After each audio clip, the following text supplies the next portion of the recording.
Hello guys, welcome back to my channel, and today's video ipapakita ko po sa inyo kung ano po yung ginagawa namin right after po ng duty namin. So on my sides, I'm standing on my watch at 12 noon until 12 midnight. So right after my watch at midnight ay didiretso po ako ng gymnasium, mag-exercise muna, calisthenics for 20 to 30 minutes. Then right after that ay papasok na po ako sa my sauna just to have some kind of a few minutes, maybe 10 to 15 minutes inside the sauna.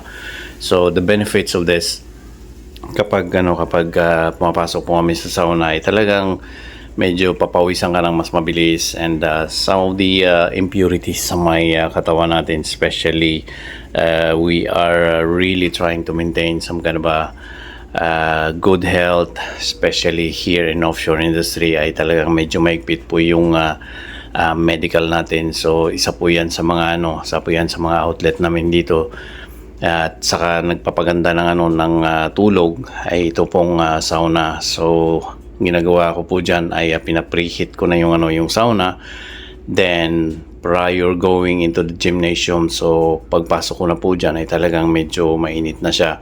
So bubuhusan ko na lang siya ng tubig para umakyat po yung steam, then stay inside maybe 5 to 10 minutes, then lalabas ako uli, then babalik na naman.